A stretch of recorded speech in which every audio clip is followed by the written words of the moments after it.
بسم اللہ الرحمن الرحیم۔ السلام علیکم، ویلکم ٹو کہانی گھر۔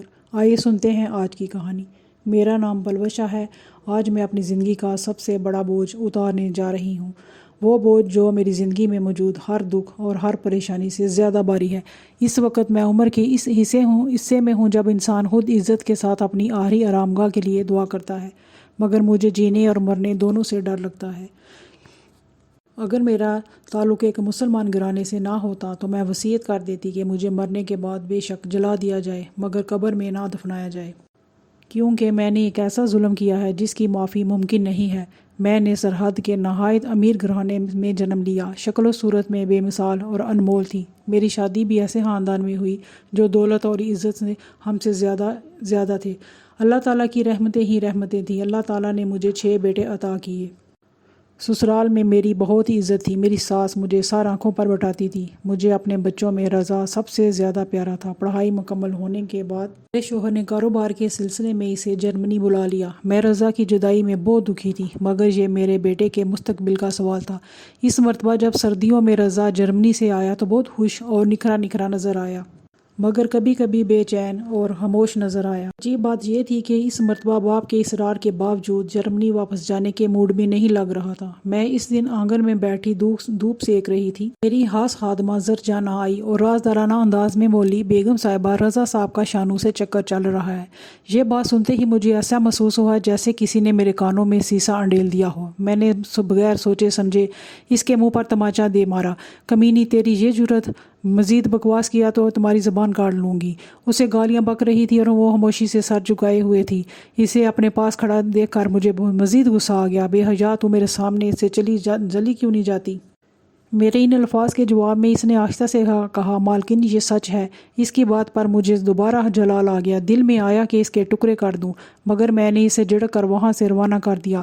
شانو کا باپ ہمارے گھر ملازم تھا اور شانو کی ماں بھی ہمارے گھر صفائی وغیرہ کے لیے آتی تھی۔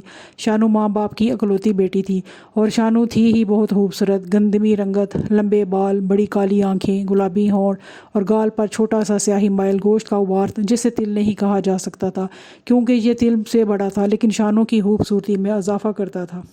شانو کی واحد بدقسمتی یہ تھی کہ وہ ایک غریب ملازم کی بیٹی تھی، اور دوسری خرابی میرے بیٹے رضا کے ذہن میں یہ تھی کہ مجھے اپنے بیٹے کی عقل پر حیرت تھی جو ایک نوکر کی شادی شدہ بیٹی کا دیوانہ ہو گیا تھا۔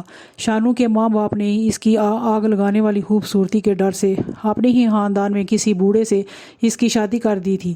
مجھے یاد ہے جب وہ شادی کے بعد آئی تو میں نے اس کی ماں سے کہا تھا کہ اس کے لیے تمہیں بوڑھا ہی ملا تھا۔ جواب میں ماں کی بجائے شانو نے کہا، مالکین وہ بہت اچھا ہے، میرا بہت خیال رکھتا ہے۔ میں نے کہا تھا، اچھا پھر تو ٹھیک ہے، اور اب ذرا جانے یہ بات ہو رہی تھی تو اس واقعے کو بھی 1 ہفتہ بھی نہ گزرا تھا کہ ایک دوپہر میرا پیارا بیٹا رضا شانو کا ہاتھ پکڑے میرے سامنے آ کھڑا ہوا۔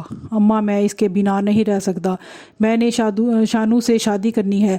میں نے اس کے بڑے شوہر سے بھی بات کر لی ہے، بچہ ہونے کے بعد وہ اسے طلاق دے گا، پھر یہ عدت کے دن یہیں گزارے گی، پھر میں اسے نکاح کر لوں گا۔ آپ اسے اپنے ساتھ رکھیں اور کسی کو بھی اس کی خبر نہ ہو۔ میں شادی کے بعد اسے اپنے ساتھ جرمنی لے جاؤں گا۔ اس کے لہجے کا استحکام مجھے حیران کر گیا تھا۔ میں نے شانو کی طرف دیکھا، وہ بالکل خاموش کھڑی تھی۔ اس گفتگو کے دوران اس نے ایک مرتبہ بھی آنکھیں اوپر نہیں اٹھائی تھی۔ رضا پیار سے بولا، ماں کیا آپ میرے لیے اتنا بھی نہیں کریں گی؟ رضا نے بڑی محبت اور امید بھرے لہجے میں سوال کیا۔ اسے میری کیفیت کا اندازہ ہی نہیں تھا۔ میں نے خود کو سنبھالتے ہوئے کہا، کیوں نہیں، تمہارے لیے تو میں جان بھی دے سکتی ہوں، تم فکر مت کرو۔ رضا میری بات سن کر گویا کھل اٹھا تھا۔ اس نے جھک کر میرے ہاتھ چومے اور شانو سے مخاطب ہوا، اب تم ہر وقت اماں کے ساتھ ہی رہنا، یہ تمہارا خیال ایسے ہی رکھیں گی جیسے میرا رکھتی ہیں۔ وہ یہ کہہ کر کمرے سے باہر چلا گیا۔ اس کے جانے کے بعد میں نے نفرت کے ساتھ شانو کے بالوں کو پکڑ کر جھٹکا دیا اور کہا، بدذات، تجھے تھوڑی سی بھی شرم نہیں آئی؟ بے غیرت، تو کیسی عورت ہے؟ وہ تکلیف کے سبب کرانے لگی اور روتے ہوئے بولی، بیگم صاحبہ یہ سب آپ کے بیٹے کا قصور ہے، میں نے تو کبھی اپنے شوہر کے علاوہ کسی مرد کے بارے میں سوچا تک نہیں۔ آپ لوگ تو بڑے اثر و رسوخ والے ہو، آپ لوگ جو چاہے کر سکتے ہو۔ رضا صاحب میرے شوہر سے زبردستی طلاق دلوا رہے ہیں۔ میں نے انہیں بتایا بھی ہے کہ میں امید سے ہوں۔